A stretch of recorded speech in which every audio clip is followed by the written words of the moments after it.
Good evening, ladies and gentlemen, boys and girls, and someone's got a mad echo. Who's that? Is it me? I can hear myself, boys, dead loud. Yeah. Can I still hear it? I think it's No. now. Yeah, it was you, Mike. Grab some headphones if you can. Let me start that again. Mike's gonna come back and sort that out. But welcome to a brand new TAT pod, guys.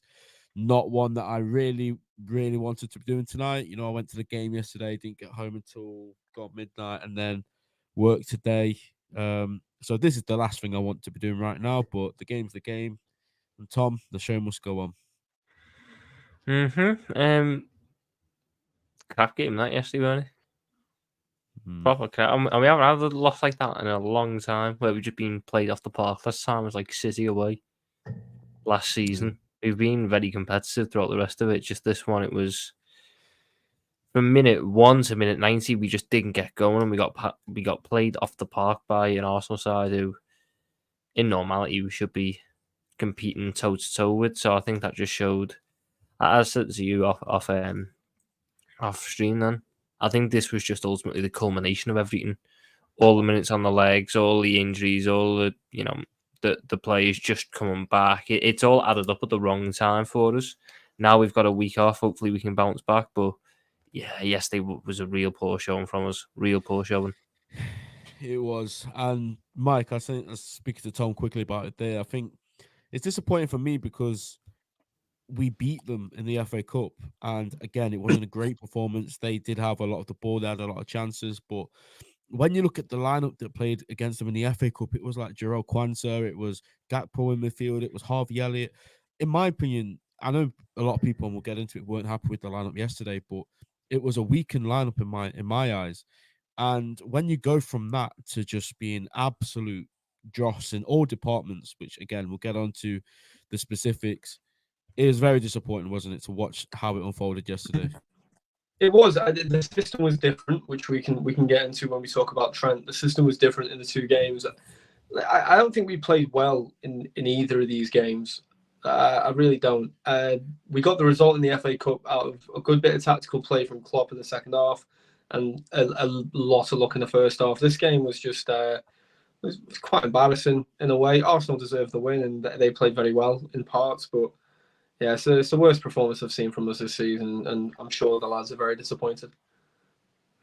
Yeah, 100%. And obviously, guys, if you've been around here before, you already know. But if you haven't, this podcast is proudly sponsored by yourfootcard.com, an amazing company. They specialize in customizing, physical form ultimate team cards that you can get. You can get your favorite players. You can get yourself on there. You can get player art of your favorite players. You get all sorts of football memorabilia on there. It's an amazing site. If you want to check it out, do so with the link in the description and use TATpod at checkout for 15% off. Let's get into it in more detail then. We've got some comments. GTV says yes. Jamie says big up, guys. Asher says we aren't winning no league. Well, we're going to have that conversation. We will discuss that, and we will get onto it because it is a question I've been asking Mike. Is there a title race at hand? I've never actually said we're going to win the league. All I did say is if we win those two games. No, Mike, you can go back to the clips. I said if we win Chelsea and if we beat Arsenal, then I'll say it. We didn't beat Arsenal, so I'm not going to say it. That's what I said. I reckon there's a clip out there somewhere, Ben, from the last couple of months where you. Mike, I said we would win the league probably every single season in existence. That's very true, but there's nothing wrong with that. Like, I know where that comes from. This season's the only season I didn't predict us to win the league in like the last 5 years.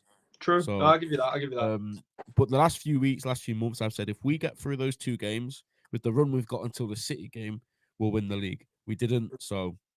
Yeah, we'll have the discussion we'll see where we're at. In a little bit. We'll see. We still could win it. We might not. So, again, we'll talk about it. But, Tom, I alluded to this lineup and people not being happy with it. And, again, it was one that I think a lot of people knew about a long time before it came out. And, obviously, first of all, I must say, everyone at TAT obviously sends their condolences to Conor Bradley and his family because that was one of the first major changes. Of course, Conor Bradley coming out of the team, and it's completely understandable. You know, he had to go and be with his family, and that is completely fine. That takes over absolutely anything in life. You know, when you lose your father, I can't imagine the pain that he's going through right now.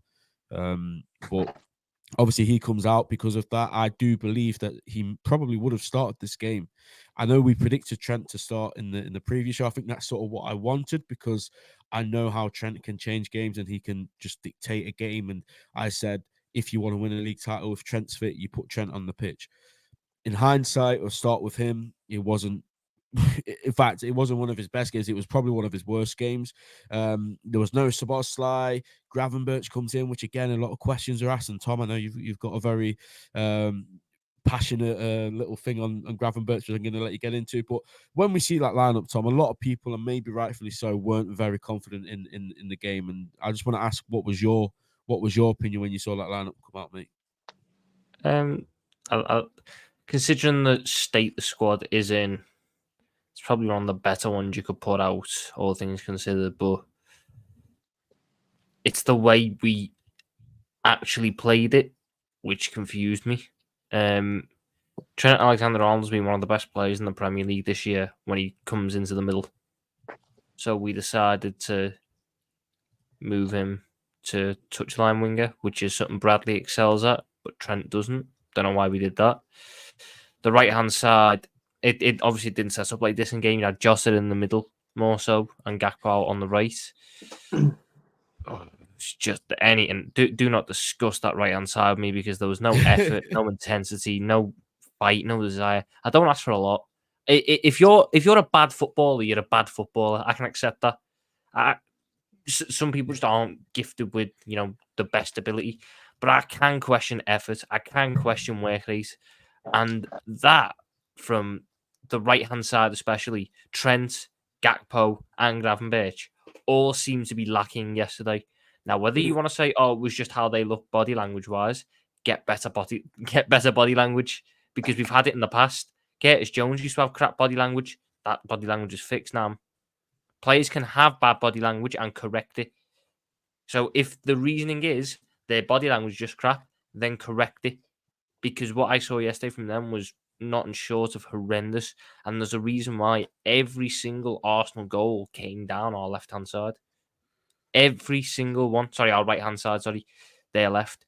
Every single one came from that side. And it was a shambles. An absolute shambles. Tactically didn't make much sense. I don't get why Nunes didn't start, to be honest. If he's fit enough for the bench, he's fit enough to start and come off. I'm not sure. I know what you're saying. I'm not sure I agree with that, but yeah, I did want him to start. I think obviously Klopp said it before, hasn't he, where he gets a sheet of paper like the day before, or even on the day of the game, of how many minutes people can play. It is frustrating when that happens, and like you say, I want Nunes to start, but at the end of the day, only he knows if he's feeling pain, he's feeling pain. But you can tell, can't you? I know what you're alluding to. The ratings when say he's it. not The there. ratings say it. Ratings Just say like there was one good player. We had one good player. There's one player who can leave that pitch with their head held high, and that was McAllister, who is arguably playing out of position as a DM, even though he's become so good in that role recently. The fact that he's the only player who left that pitch yesterday, I thought could go, yeah, I done what I had to do there. That is concerning. And I get that we have injuries. I get that there's probably a bit of fatigue coming in because we played how many games in the last month. It does add up on the legs. We played a hell of a lot more than Arsenal did, for example. But yeah, the manner of which it happened was really poor in my eyes. We haven't had a defeat like that since City. And I think a lot of people have to take blame. The good thing is we've got a week off, 6 days off. Burnley as well at home, which is, if you're asking for a team to play to bounce back, the team that shipped like the second most goals in the league and play a very attacking style, which opens up space in behind, is probably the best team we could have asked for at this point in time. But yeah, but it really wasn't a great day at the office. It really wasn't. I can't think of a single battle across the pitch that we won. No, and the side that's so based on winning their battles, that was just a recipe for disaster. And you got to look, fingers pointing straight at that right-hand side, because Arsenal spotted that straight away and exploited it, and we did nothing to stop it. No one rolled their sleeves up and went, I'm going to be the man to be countered here. No, it was all just shambles. And I think a lot of players have to take a good long look at themselves after that. Yeah, Mike, I'll come to you, mate. We see this lineup come out, and we've done these so many times, and we never really melt down or anything like that when No. lineups come out. But a lot of people, it has to be said, were not confident when this team came out. Deep down, I was a bit concerned. Like Tom says, that right hand side, it's not filling you with confidence when Martinelli's going to be on it. Like he's one of those players. There's a few players I think from the top of my head that do cause us problems every time they play against us, and Martinelli is one of those players. But yeah, when you see that lineup, mate, where are you thinking? Like, you still confident we're going to win, or where's your head at when you see that? Mate? Yeah, for me, obviously, you go into the game hoping to win. When I seen the lineup, obviously, condolences to Bradley, and his family. So I understood why he wasn't there. So obviously Trent has to start. Had a feeling Trent wasn't fully fit before the game, but thought at the end of the day, you'll commit yourself. You're the vice captain. Gravenberch, always worried about. In games we're controlling or we're expected to dominate, for example, Burnley, I have no problem starting him. I don't feel comfortable at this present moment starting him in games where our press needs to be perfect. And I include Gakpo in that as well. I think I love Gakpo, I do, but he was just non-existent in that game. I have a lot more sympathy for Gakpo though, because he just gets chucked everywhere. I've heard this because I get where it's coming from. Like with the he's not been consistently played in one position. He's not really been able to find his feet in anything this season. I get that, but for me, that doesn't excuse again the same excuse that you give Trent. It doesn't excuse commitment. He was walking about yesterday. He was walking about yesterday. I can't excuse that. No, I agree. It's just I in terms of like weighting of sympathy, I have a little bit more for Gakpo than I do for Gravenberch. Oh no, I agree. Why is that? Why? Sorry, why is that? Can I ask? Because Cody Gakpo has given me a number of good performances this season, and also I have sympathy because the man has not had a single run this side where he gets 3 to 4 games in one position.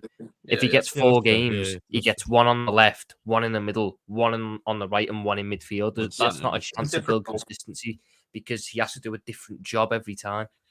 That's why I've got sympathy for him. But with the Trent thing, sorry, go on.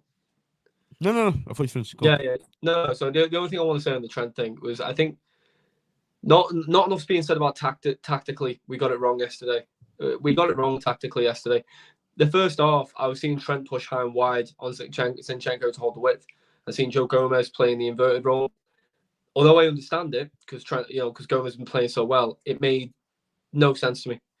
If we're against Arsenal, I want Trent on the ball as much as possible. I want him to be dictating the game. He will build confidence that way, and I'm more than happy to see Gomez push up against Ben White. But Trent was non-existent in that game first half, and he wasn't existent second half. When he got hooked, we didn't look like we were missing him. You know what I mean? But yeah, it's just overall poor. I'm not even going to comment on Mac. You guys know my thoughts on Mac. I'm very glad he was the only one who kind of stood out in that game at all. I mean, Thiago made an awful cameo, which people can laugh up however they want, but Thiago didn't look anything special when he came on. Everyone just looked pretty poor. Nunes didn't look good when he came on either, but at least he was running and putting the yards in. So I can't at least fault him for effort, which is the whole thing for me at least, is that you put in the effort. Yeah, no, I completely hear what you're saying. I think it was just for me, like Tom said, it was sort of what can we go with, who can we play, who is available, and when you're looking at the squad we've got and the players we've got available, that ultimately is probably the best thing we could have done. There's maybe an argument Gravenberch, Harvey Elliott, and as much as I love Harvey Elliott, he played a huge role in their third goal. Shocking tracking from him. I know he's not the quickest of players, but I think that's when the intelligence should come into play. You should know that he's not going to match Trossard for pace, and he should have done a lot better there. So I understand why Gravenberch did play. He's got that frame, but he doesn't really use it for me. He doesn't use his big skill set, which is that big frame. And I still think he's going to mold into a good player. I do, and I still think that he is going to come good. I just feel like right now he's such a tease at the minute, Gravenberch. He's a teaseable footballer at the minute because he gives you 5 minutes and you watch him for those 5 minutes and you go, whoa, what a player. He glides past players. He holds himself well. He has, at points, good decision-making with his passes, good weight of his passes. But once that 5-10 minute spell is over, you sit there and go, what are we doing? Pitch. Yeah. Let's try and force the ball the other side so we don't have to go through him. This is why Gravenberch I might be harsh on him in some people's eyes, but it's why I expect more because he's got so much ability. He shows me that in spurts. It's not like a player who isn't good, who shows me week in, week out that he doesn't have ability. Gravenberch shows me some immense ability, some immense moments, but it's just not consistent enough to the point where I can justify him starting games. For 30-minute cameos, he's built for that at the minute because he can turn up for half of that. He can turn up for half a 30-minute cameo, and you're loving it. You know what I mean? This is what I was saying. I think in an ideal world, when you've got your 5 or 6 midfielders fit, he doesn't start these games, and he is, that Europa League, that FA Cup, that Carabao Cup player for now. Like, not saying that's what he always has to be, but for now, his first season at Liverpool, we're going for all the trophies. There's a time and a place, but I just feel like Klopp's hand was forced yesterday. These games are always going to be big learning curves for him. He didn't really get them at Bayern Munich. It's coming into him now. Ultimately, he's not doing enough on the pitch at the minute, and he has to be called out for that. And there's a way to do it. Of course there is. And some people go to some extremes, and some people say crazy stuff, but I think the talent's there for all to see. He has shown that he has got the talent. He just needs to use it a lot more, and he just needs to be more consistent. And that will probably come. And the issue is that will come with game time and regular minutes, and he's not going to get them. So, yeah, who knows what's going to happen? But we'll get on to him in a bit. I just want to talk about this comment. Craig, big up for you, first of all, for coming in the stream. Make sure you smash a like if you haven't already. But I do disagree with your comment. I will read out your comment. I think Klopp saying he's leaving at the end of the season is going to ruin our season now. Why didn't he wait until the end of the season? You can't tell me it won't affect the players. Now, I think we touched on this before. I think the reason why it came out now is because we are already looking for the search. Naturally, when you go to a player's entourage or manager's entourage like Xabi Alonso, it's going to hit German press, right? It's going to hit German press. You're going to get Christian Falk. You're going to get all these big journalists, Sky Germany. I know they're quite big for getting onto stuff quite early. They're all going to come out and say Liverpool have contacted Xabi Alonso's entourage because they want him next season. And if we haven't even announced that yet ourselves, that's going to cause even more harm than Klopp saying now he's going, because everyone's going to be like, whoa, why are we looking at a new manager? Are we going to sack Klopp? Is Klopp going? Is Klopp okay? So he's got it out of the way now. The club's got it out of the way, so we've got time to digest it, accept it, whilst they look for the new manager, and eventually the new manager will probably be announced towards the end of the season or at the end of the season. So I don't believe that this is going to affect the players either. I feel like if anything, this should propel them. This should make them think, actually, you know what? Just look at the 2 performances straight afterwards. The 2 performances straight afterwards were very good. Yeah, I appreciate your comment, but I don't agree with it. But big up for leaving your thoughts and keep interacting with us, and we'll get your comments up. Eunice says to you, Tom, cheer up. To be fair, Tom, I'll back Tom here. He is within every single right to not be cheered up right now, because trust me, if we were doing the show last night, wow, it would have been.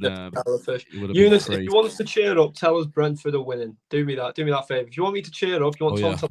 I've got the game on as well. Brentford are getting battered. Yeah, I thought so. All right. They haven't conceded yet, but they're getting absolutely snotted. Let's talk about the goals. Everyone's favourite thing to talk about, right? Tom, first goal, mate. Odegaard plays a defence splitting. I say defence splitting. The defence was never there for him to split in the first place. The bigger concern is how much space Zinchenko had. Yeah, I'll press the designs, stop the fullbacks getting the ball, and Zinchenko had the freedom to just pick it out. Oh my God, if Brentford scored. No way. Oh my God, Neil Mopai scored. Let's go. He hasn't. We're gonna win the league. We're Mike, gonna win. I don't know if it's offside. but he's celebrating now. Flag's not went up. We're gonna have a break in the Liverpool segment, and Tom's gonna do a VAR check. We're doing a live stream. Live VAR check for Neil Mopai. So if I could get, they're just showing Neil Mopai celebrating right now. I'm not shocked he's celebrating this much. He doesn't really score goals. Here we go. Goal kick sent straight up the middle. Ivan Toney wins the. No, it goes straight through. He's onside. No one touched it. It's an assist for the Brentford goalkeeper. Are you happy with the angle, Tom? Are you happy with the angle that you're getting? Check complete. Check complete. Do you need lines? Process, boys. You said check complete. Yep. Well done, boys. Good process. Well done, boys. Good process. For Brentford. The goal stands. We're gonna win the league. It's actually a very decent finish from Neil Mopai. This all City are gonna win 5-1. and not 4. There we go. There we go. That's all that means. But how many it's a little times have we thing. seen this script, lads? By the way, Brentford have got 1-0 up, Someone and we wrote all this know deep script down before. City are winning 5-1. City goal in Yeah. 5 minutes. Yeah, 100%, Eunice. 100%. Well, All right, on to there the is. goals in our Yeah. So Allison actually makes the first save, Tom. Maybe an argument to be had, he could have palmed it out more wide. I but can't get it, Allison. It's a I can't get one-on-one. it I in. I've never seen back a people say goalkeeper it, to but save I a don't one-on-one. agree with it. Yeah. And then it's If just you're ever putting a Arteta's goalkeeper back. in that position, you can't be annoyed at how they save it. As long as they Yeah, save it, I they've done agree. a job. So the issue arises for me in that point. Joe Gomez is tucked in too far, so he can't get to the rebound. But ultimately, it's just look at the draw. On another day, that rebound goes further past Saka, and we live to fight another day. The issue for that goal came much earlier on in the build-up. Yeah. Is how Kai Havertz had that much space and time on the ball. It's because Van Dijk stepped up. The step up and the He distance presses his man. between Canate and Van Dijk was a lack of communication, which feeds into a narrative which I back, which is that was Van Dijk's worst performance of the season by some ridge. Oh, yeah, but it looked to me like at the start of the move, Gabriel picks it up, plays it out to Zinchenko, and no one's out with Zinchenko because Gakpo and Gravenberch just stood next to each other, Yeah, marking the Gravenberch passing lane to no one. So Yeah. Zinchenko has all the time in the world. Arsenal then get into their box attack thing, which they like to do with the midfield, which gave them 4 options around just McAllister. And as good as McAllister's been, there's not an awful lot he can do. But then they just pass through that. Van Dijk goes to step up to try and make it, a 4-on-2, make it a little bit better. Canate doesn't step up because that's not really how he does it. They just play through, and we're done for at that point. Allison making that save isn't something that, we should just be, oh, come on, Ali, this, that, and the other. Other goals later on, you can blame Allison for, but the first one isn't. But I think that one just set the tone because we almost conceded a little bit earlier, and the pressure just kept coming and coming, and it really wasn't a great look for that first goal. Really wasn't. No, I completely agree, and it was just way too easy, and it came way too early than what we'd have hoped. We'd like to not hope for them to score, but if we were going to concede, at least maybe get to half time, still be in the game, and we were, thankfully, because a madness happened the other end. But it's never good going away to these games, these grounds, and going 1-0 down in 15 minutes.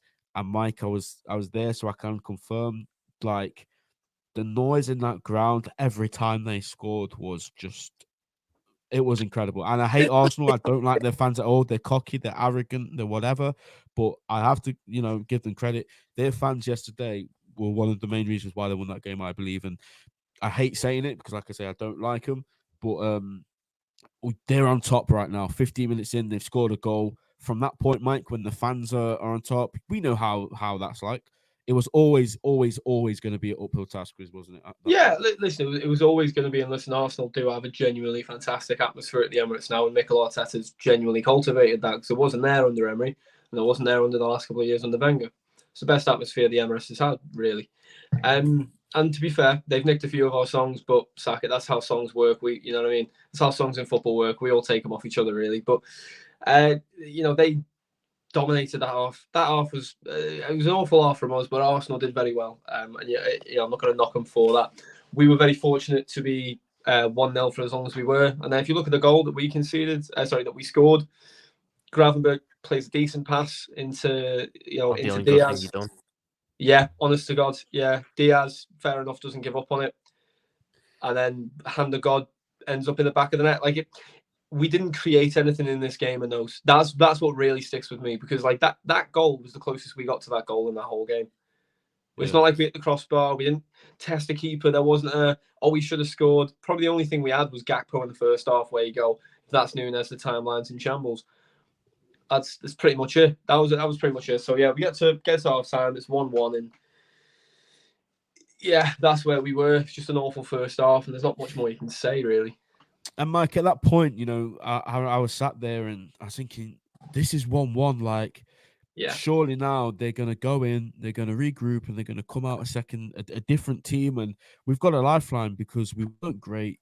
They had all the ball. They had a lot of chances.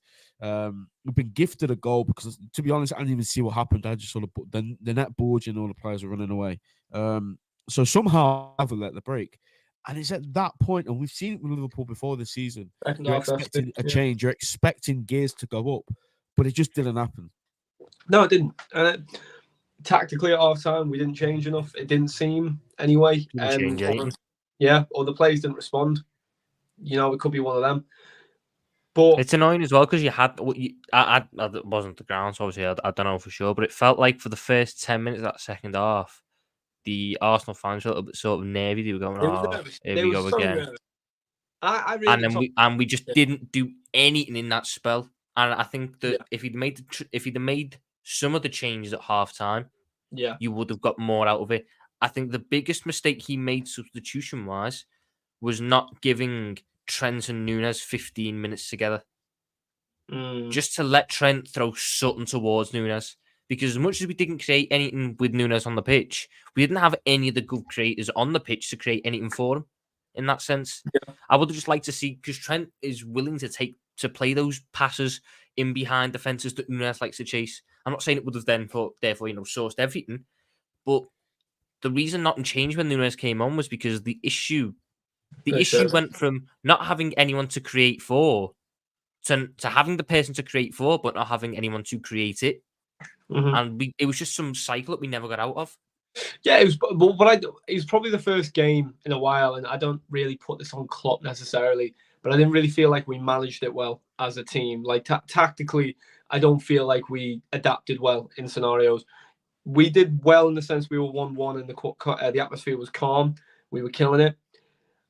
But then, just honest to God, pure disaster at the back. I joked privately that it was a Gerrard slip, and then a friend of ours all joked out loud that it was a Gerrard slip. Got absolutely slandered on the timeline. It was certainly a huge moment, and if certain things don't work out this season, that will be a moment people highlight without a doubt. But it was the performance that lost us the game today, not just the one moment.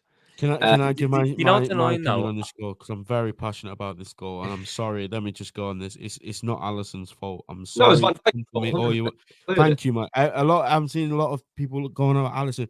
When you're 5 years old, you are taught to not let the ball bounce. Yeah. We are 20. We're in our 20s, right? And we go back to a clip of Vidic letting the ball bounce and Torres destroying him and scoring. That is literally what happened yesterday. Obviously, not as dramatic.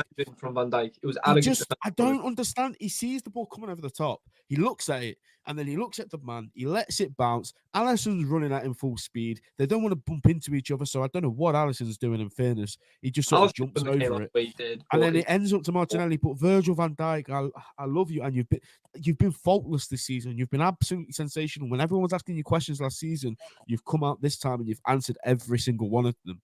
But that defending for that goal for me was just an absolute shambles. I actually don't have an issue with the bounce. You don't have okay. Because I get it's not the smart thing to do, but when you're Van Dijk, that's how he defends. My issue is how weak he is when Martinelli tries to knock him off balance. And he just sort of stumbles everywhere. Yeah. And that's what does because Alisson's going to clear that ball. And then Van Dijk sort of stumbles into his path, and Alisson sort of goes, I can't boot me centre back in the chest here. Pulls his foot away, and that's where it all comes from.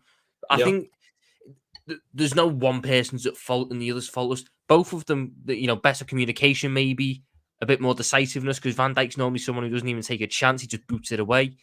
I don't know what went on there, but the part that gets me about that goal is if that doesn't happen, I think the game ends as a draw.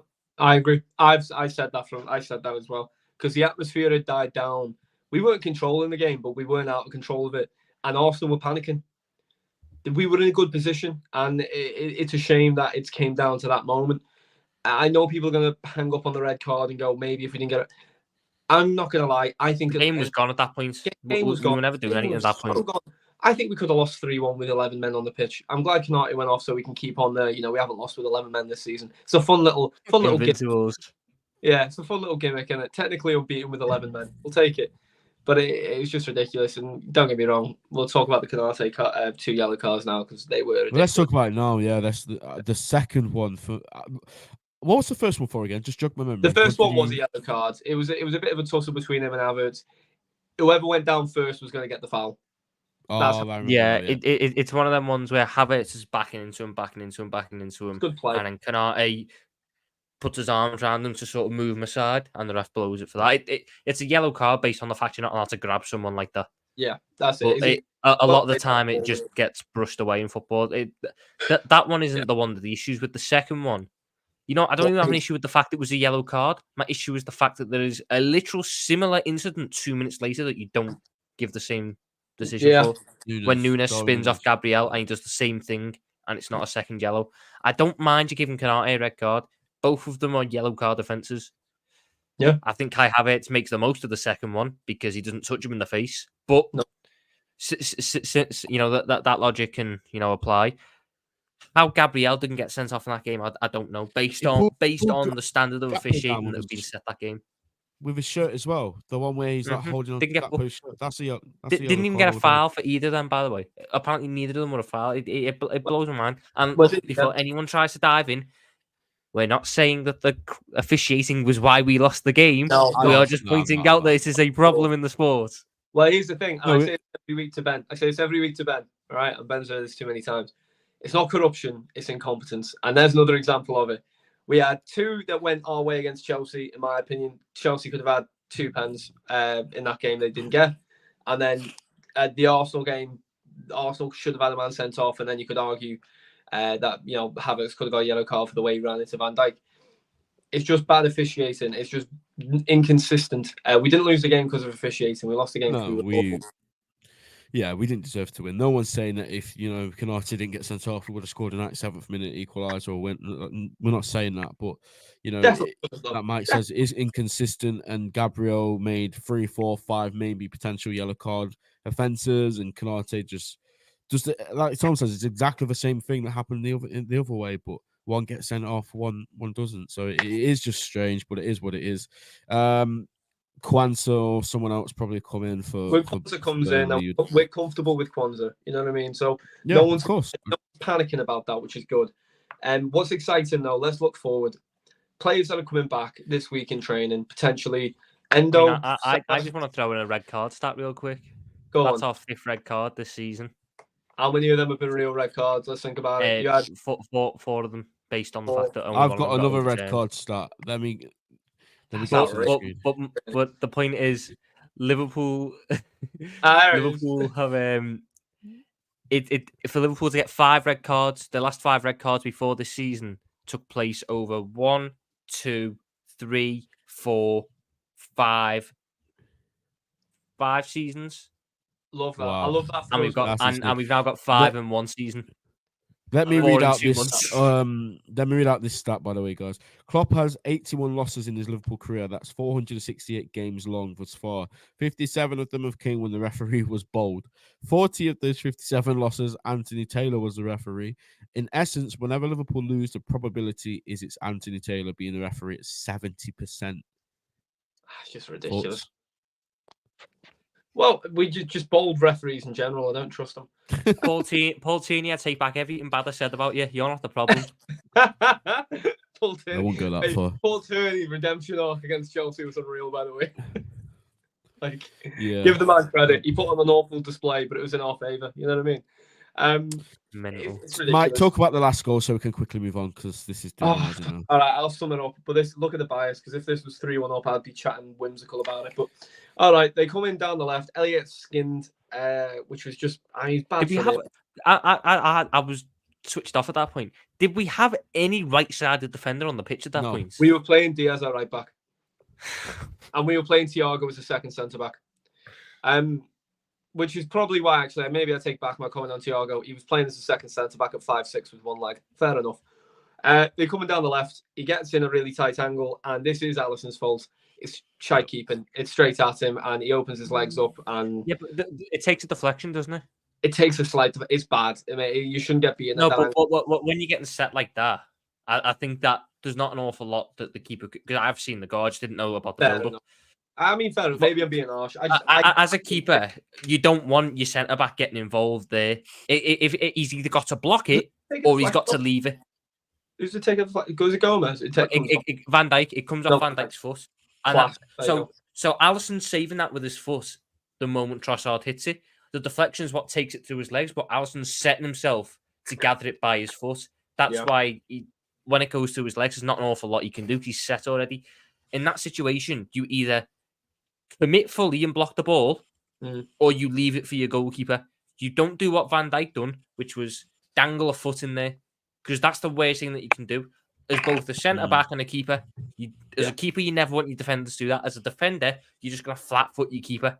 Listen, You've got to commit more to it. We lost 3-1, deservedly so. As soon as that went, and I seen Arteta doing fist bumps at the home end, I couldn't be bothered. He looked like Richie Sunak trying to act like a human being. That was the most robotic fist bump I've ever seen. I never want to see it again. We move forward. We've got Burnley on Sunday. Is it Sunday? Saturday, 3 o'clock. Saturday. Yep. Endo's back in training. Salah's hopefully back in training, right? Is Szoboszlai going to be back, or what do we know? I don't know. I saw today that he was off because he had a tattoo. Nah, that's not true. I know he's got a tattoo, but it's not the reason he missed the game. I don't mind if Szoboszlai's not back. Anything to just make it so I don't have to watch Gravenberch next week. At least starting. Let's do it. Is Salah back? Ali back. I'm gonna lean on the side of no. Let's just go no for now. Let's get position guys. Let's do left to right, and then we'll get for each one. So is Joe Gomez keeping his spot for you guys? Yes, Joe Gomez keeps his spot. Tom, you in agreement? Andy Robertson is going to need games. I would have picked this game as a game for Robertson to start, just because it's Burnley at home. Okay, yeah, I'll go Robertson with you. Robertson. There's not many better opportunities you're going to have. Yeah, you've got this one, and you've got the FA Cup game as well. They're the two which I'm eyeing up for him to start. That's fair. I back that. Kwanzaa and Burnley. You put Kelleher in goal. Kwanzaa. Mike, were you not a fan of the Thiago at centre back? Wait, you know what? He could do a job. He could do a job, couldn't he? He could do a job against Burnley at centre back. In fairness, he could do a job. You know what we should do? We should put Maka and Thiago at centre back, and we should just play free-flowing football, mate. You know what I mean? Have overlapping centre halves like Sheffield United did when they came up a couple of years back. Should we just should we get Matip? We get his name on one of them brace things and just have Matip on the pitch. Okay, I love that. Actually, right. Let's stick to this. Let's get this done. Are we saying Endo comes back, or are we saying Matt? Yes. I would love to see Endo play. Endo, McAllister, Jones. I said the same thing. Endo has to come back into this team now. Unless Szoboszlai's fit. If Szoboszlai's fit, Szoboszlai comes in, but I'm going off the basis that he isn't. Yeah, we're going off that he isn't. So we'd go Endo, McAllister, Jones. And it's for balance. The reason would be why for balance. Does Szoboszlai automatically come in? Can I ask? For me, because that right hand side doesn't work without him. Because of all the work he does. That's fair enough. Right. But then I feel like Jones and McAllister are undroppable at the minute. They are both. I'd actually rest Jones because I think Jones just played an awful lot of football. That's fair. I don't argue that. We need to make our mind up if we think Szoboszlai is going to be back then or not. I don't think he is. I think it'll be Mackin and Jones. I think it'll be Mackin. I certainly think Szoboszlai will start on the bench if he's somewhat back. Yeah. Did they even say what it is? You know what I mean? It was the same hamstring that it was last time. Yeah, they were just. I think it was precaution. Honestly, front three is Jota, Nunes, Diaz. Any disagreements? Who are we saying on the left, Nunes or Jota? Diaz on the left. Diaz on the left. Honestly, though, I do have so much sympathy for Gakpo. I want to see Gakpo get a run at some point. And I thought Gakpo had a very good game last time out on the left against Burnley. So the only other way I'd do it is Gakpo, Nunes, Jota. I think if you do that, then one of those three has been undeservedly dropped for a player that hasn't shown enough when he's played. No offense to him, because I agree with your points, by the way. I don't think Diaz has shown an awful lot this season, though. I think Diaz has shown it in bursts and moments, same as Gakpo. The issue is Gakpo's never had the consistency that. I mean, Gakpo's our top scorer in the Carabao Cup.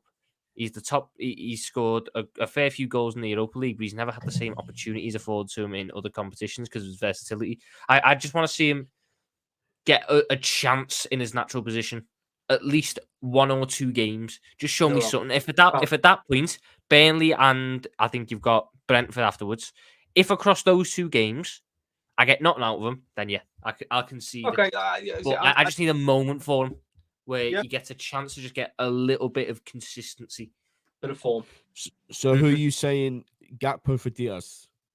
I would do Gakpo for Diaz personally. I'll back that. I'll concede to that. Yeah. On the left, yeah, and then Fingers crossed on the bench. You've got Salah, Szoboszlai. If Bradley's back, that would be lovely. But obviously, there's no rush with him. And yeah, then we can have people come back in, and we'll have a squad looking healthy, which will be perfect. If Bradley obviously he's taken enough time and he feels right in himself, I'd start Bradley. I'd start Bradley if he was ready, if he wanted to. Because I think Bradley sorts out a bit of the problem on the right hand side. Then are you not playing Trent at all, or are you playing him in midfield? I'd bring Trent sit on the bench again. Yeah, I wouldn't rush him, and also after the performance he put in against Arsenal, why should he start? I do have sympathy for him. You can see he's not ready. You can see he's still a little bit slow. I don't have sympathy for Trent at all. If he was 21, 22, I would. You're vice captain of Liverpool Football Club. If you play a game, even if you're not fully fit, show me you care. He didn't show me that in that game, and I love Trent. I think he's one of the best. I've always said this about Trent. Even when Trent's been at his best, he always had. I don't think it's like his Mardy or his not. I just genuinely think that's him. Like when he's been at his absolute best. Not on about his body language. I'm on you said about show me that you care. Work rate in the game. I'm not looking at his body language. I'm looking at his genuine work rate in the game. That's what I'm saying. He's always been a laid back player, even when he's been at his absolute laid best. Back, lazy are different. Laid back and lazy are different. Okay. Pogba's lazy. No, I agree with what you're saying. He was poor. There's no getting away from it yesterday. Absolutely shocking. His worst performance. Yeah. And I think as well, the last 18 months maybe. It's not necessarily just it's all Trent's bad. Bradley's been so good. Bradley's been good. I want to keep rewarding that. It doesn't always have to be Trent bad, such and such bad, so such and such good. It's the same with Gomez and Robertson. Gomez has been so good in that left back spot that there hasn't been many opportunities to get Robertson back in. Same thing if when Tsimikas comes back, he's going to have a tough job trying to find his way back in and getting those minutes. I'll tell you what, listen, if in an hour's time, Brentford somehow have walked away with 3 points, I'll back on. Do not hold out hope, Mike. The goalkeeper's nearly just spilled it into his own net. Can I just say one last thing on Trent though, and then we'll move on. I agree with everything you guys have just said, but let's not forget, before he got his injury, everyone was like doing these PFA shouts. But Bradley comes in, has a few good games, and then it's like Trent has to sit on the bench now. No, it's not just because it's because of this team makeup. I don't want Trent when you have Jota on the right. I feel that the right back is the only one then who can provide with, because Jota isn't going to do it. Salah did why would so I want much him there? Yeah. Why would I want Diogo Jota providing width? Yeah, obviously you miss Salah. Obviously you're going to miss Salah. The thing for me isn't that though. The thing for me is when I'm talking about Trent is still in the PFA conversation for me. He's still in our player of the season conversation. But what he did at Arsenal really frustrated me as a Liverpool fan. Like really frustrated me. So for me, if Van Dijk is lucky as well that we're not having that shot, but we don't have enough centre backs to do anything. And Trent, to be honest, has not got the same credit in the bank that Van Dijk has. He doesn't. So for me, if I'm season or say that again. For what? Credit for this season or no, not overall. Overall. Van Dijk had a whole bad season, but we knew because we've watched 4 world-class faultless defensive seasons that bounce back. Trent has had a couple of world-class seasons, a couple of unbelievable performances, but he's had a lot of bad ones as well in terms of performances. Bad seasons overall. Individual games. Individual games when I'm talking now. Right, yeah. Not bad seasons at all. He's never had a bad season. Yeah. He had half a bad season last year. But no, unless he reacts, don't get me wrong, if he goes and plays Burnley, bloody plays a world-class game, I'm not going to say a thing. But I'm just so frustrated by what I watched by him for 60 minutes. You can say it's a fitness thing, fine, but it's just from my side as a football fan that sits on the sofa that doesn't know the ins and outs behind the scenes. Maybe it's a fitness thing. That's fair, and if it is, hands up. But if it's just a genuine performance thing, that is devastating to watch our vice captain do that. Because if I was the vice captain, I can almost understand it a little bit because not the effort wise, but as a player, you understand what your best role is. He's been so good this year inverting, and then we just make him hold touchline, get chalk on his boots. That isn't what he does. That isn't how you get the best out of him. It actually never has been. Even when he was the wider player, he was always wider but deeper than Robertson. He'd always put in these crosses from some real different channels than most others. I feel that with this current setup, without Salah, who is such a complete winger, that he can provide you that width, which he's been doing so well this season when he's played, the right back has to do it. Hence why Connor Bradley, being an engine, being effectively right foot Robbo at right back, up and down, up and down, up and down, that allows Jota, who doesn't want to do that, to get in the box. That allows whoever's been at right centre mid to focus on operating in the middle. Because Bradley's up and down constantly. Bradley's covering that width for you. If you're doing Trent's Jota, you're either asking the right centre mid to do an awful lot, or Trent to sacrifice the best parts of his game to go get chalk on his boots and cross it in. I think yesterday was probably even more annoying for him, because that somewhat works if you've got someone to aim for in the box. But putting Jota out the way meant it was just Gakpo to aim for at points. Oh, And Gakpo is not someone to aim for. Equalised. Wait, it's just Ben's side. it says 1-1, but I mean, I'm watching it now, but I'm behind. I was gonna say, Mike, don't expect anything from this game because I think Phil Foden scored. it's an absolute howler from Ethan Pinnock. Happy days. Well, we'll end the stream there, lads. What a Yeah, guys, make sure to smash the like button, subscribe to the channel, and we'll be back here Saturday evening after we've absolutely smashed Burnley 5-0. Nunes gets a hat-trick. Bookmark this stream. Take care, guys.